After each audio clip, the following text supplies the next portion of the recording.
Last night I'm watching Fox News Channel, and Mike Lewis, Wycomico County Sheriff, was on talking about his experiences here in Baltimore, and I told you about it.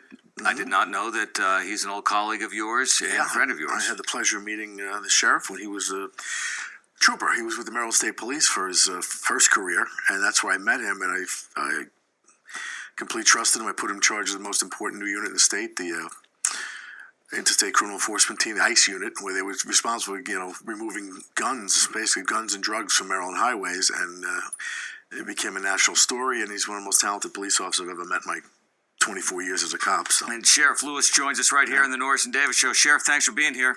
My pleasure, sir. Good morning, guys. So I'm just going to ask you, rather than play which we did earlier, play what you said last night. I'll just ask you about, tell us how you ended up in Baltimore with some of your people, and what you experienced and what the orders were that night for police on Monday.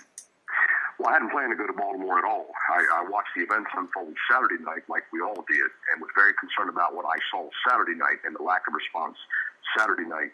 Made no comments, didn't want to make any comments. On Monday, I heard the urgent call of request from our governor for an additional 600 riot-equipped police officers into Baltimore City. He also asked for 50 additional prisoner transport vans and 10 armored vehicles. I immediately rallied up the troops. We made sure that our MRAP was prepared and ready. We made sure it was prepared a week ago. We loaded everything up and we headed to Baltimore. And when we got to Baltimore, of course, I checked into Baltimore Police City headquarters. They assigned me one of their police radios. We were assigned to protect Baltimore City Police headquarters, all of East Fayette Street up to City Hall, to include City Hall. And there wasn't a whole lot of activity taking place at all. We could smell that putrid smell of burning tires and the city on fire as we came into the city, quite frankly. Had lots of concerns like everybody else. We maintained our post all night long until we were relieved shortly after 3 o'clock on Tuesday afternoon.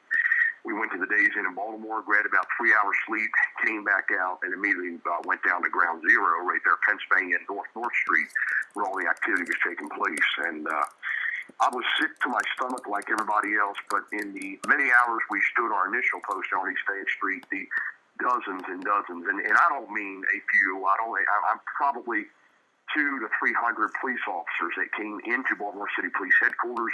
Many were coming right out of the war zone. This was urban warfare, no question about it.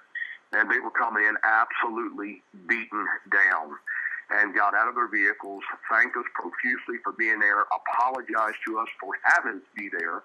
They said, we could have handled this, we're very capable of handling this, but we were told to stand down, repeatedly told to stand down. And I had never heard that order come from anyone. We went right out to our post as soon as we got there, so I never heard the mayor say that. But repeatedly, these guys, and there were many high-ranking commanders within the Baltimore City Police Department, from the rank of colonel, major, captains, lieutenants, sergeants, and of course those in the trenches. And these guys told me they had essentially been neutered from the start. They had been spayed from the start.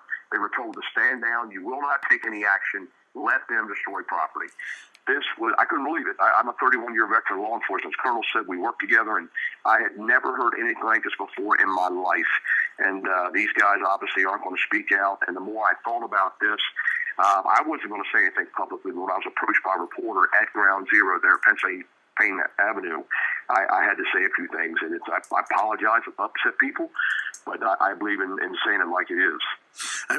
Sheriff, I've talking about this all morning, obviously, because people text again. I got one that just came in. Someone who was in law enforcement said they listened to the scanner when the police were backing off, and they were screaming over and over the radio to stand down over and over again. If you've heard this, we've gotten people who are there saying this is the fact of it, and I can't tell you how many police officers saying this.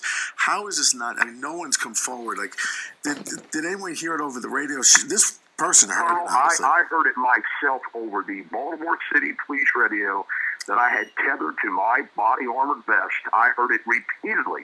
Stand down, stand down, stand down, back up, retreat, retreat. I couldn't believe those words. Those are words I've never heard in my law enforcement vocabulary.